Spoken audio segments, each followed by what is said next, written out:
We begin with the information we do know. What is Hexen Circle? Hexen Circle is a group of women, in this case mage, which conducts illuminatory exploration and gathers around for formal tea parties. It is clear to say that some of their members are mortals, so not all of them have special treatment like immortality or longevity. Currently, we do know 6 members of them. Each member has their own specific codename and description. Codename A refers to Alice, one who would never lie. B and G refer to Barbelov and E. Ivanovna N, with no description yet. M refers to Anders' daughter, a legend that never ends. N for Nicole, guide who will never get lost. And lastly, R for Rhine daughter, a flower that is not of this world. Hexen Circle also has pretty unique rules, or I should say traditions, like some of them use the successor system to keep their own legacy. So basically, their title will pass down to their students, followers, or relatives. When a member of the organization had to leave the group to spend the rest of their life with their beloved, the other members would write down a letter of prophecy and send it to them to invite them for a final get-together. And lastly, each member promised to not fight among themselves. Besides that, the information about each member is still very little. Alice, Klee's mother, is known for many things, the popular one being the author of Teyvat Travel Guide. Barbelov, or the Old Hag, the title Mona gave, is Mona's teacher. She is a master of hydromancy. E. Ivanovna N, she already passed away centuries ago, and passed her title on to her students and followers. Her most recent successor is Scarlet. It is still unknown what she specialized in. Anders' daughter, the one who wrote the book Bird Princess, Nicole, as Alice described, a prophetess and an extraordinary woman who is studying Teyvat's direction and order. And lastly, Rhine daughter, also known as Gold. Well, most of us already know her. Besides being Albedo and Durin's mother, she is also linked to the Cataclysm 500 years ago, which led to the fall of Khaenri'ah and spawned monsters in the world of Teyvat. One thing that makes this group stand out is the fact that each member has their own oddities, like their personality and action. I wonder if this is foreshadowing how Fossalors, the Hydro Archon, might look and behave. So yeah, that summarizes what we know about them so far. And now, let's go to the speculation area where everything gets more interesting. Before we start to discuss the topics, I want to set the idea that Hexen Circle might take inspiration from Wicca. Wicca, in Old English, means witch, and in modern terms, Wicca is a religion of contemporary pagan witchcraft, which obviously still relate to witches or mages. The reason why I put this idea first is because I might take reference to it to certain topics later on. Okay then, we can continue now. How many members does Hexen Circle have? On the surface, it seems like a pretty easy question, until we realize that Hoyo first presents us with some odds, and makes the answer to be another whole debate. The problem comes from the story teaser, The Mage Tea Party. It shows us two different depictions. One symbol represents 8 mages, but the number of the seats displayed is 7. So which one is correct? Let's see what explanation we get if we choose one of them. If we choose Hexen Circle to have 8 members, then the reason why there are only 7 seats is either number 1, one of the members broke the rule and was kicked out of the group. Number 2, get married and choose to leave the group, so the seat is now gone. Number 3, one of the members passed away without leaving any successor. Number 4, there is a hidden member who has no need for a seat to cover her identity. And number 5, 7 seats are for members, and there is a special place for the leader. This is the same case or speculation we did to Piero, not part of Fatui high ranking, instead as the director of Fatui Harbingers. Basically, Hexen Circle has 7 members plus 1 leader, so 8 in total. If we choose Hexen Circle to have 7 members, then the meaning of that symbol is to represent what Hexen Circle does, how to become a mage, different stage of mage knowledge, and various fields that Hexham Circle possess. The reason that happened is because the symbol contains the same woman model. So it is not like Fatui Harbinger's emblem, which can distinguish one from another. Well, which one do you guys think is more plausible? 8 members or 7 members? Or even more than that? Oh yeah, for a note, the term member or seats here is quite confusing for me. It is most likely referring to founding member. Okay, does Mona count as Hexham Circle member? Or like, are the students and followers part of Hexham Circle too? If it is, then Hexham Circle could be a structural organization like Fatui, which has a high ranking and subordinates. But it seems like Hexham Circle is just a limited group.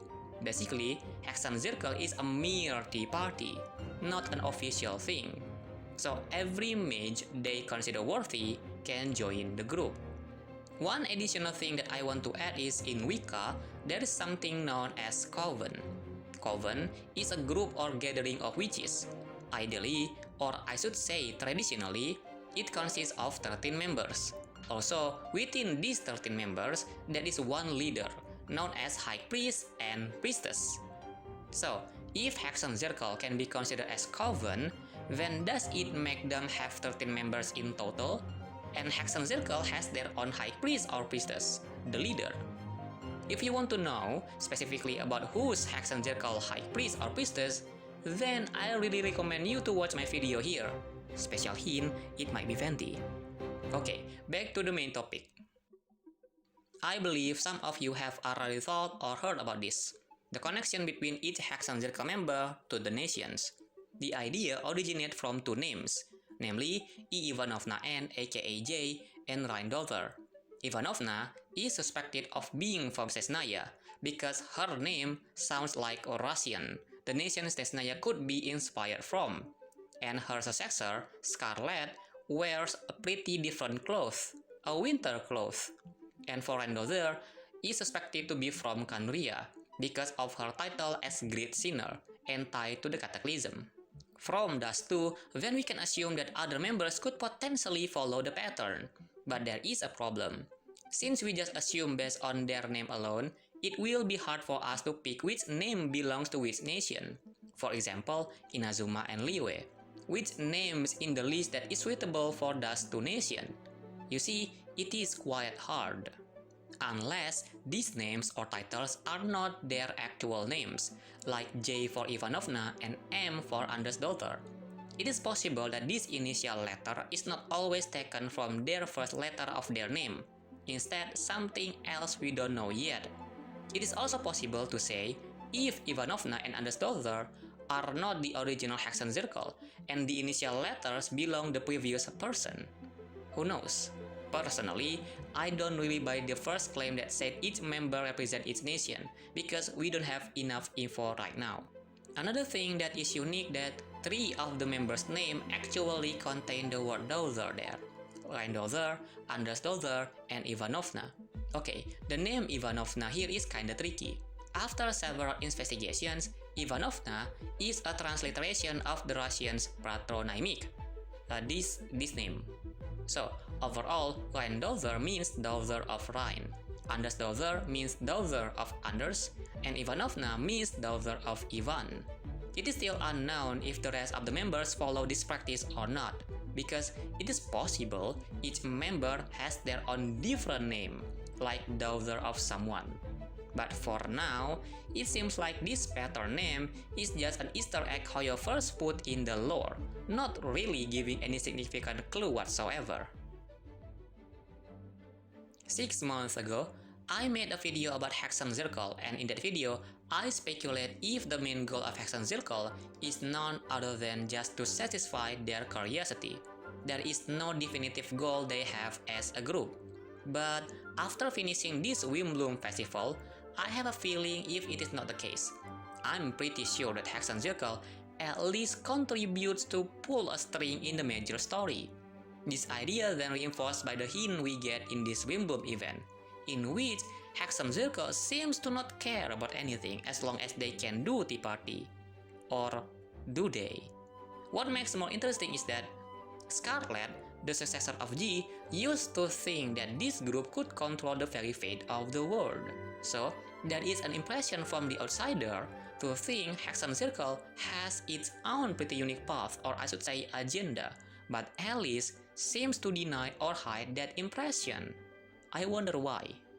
Even though they do not have any particular goal as a group, but as individuals, they most likely have the similarity that holds them together. And we know what it is. It is about fate and Irminsul.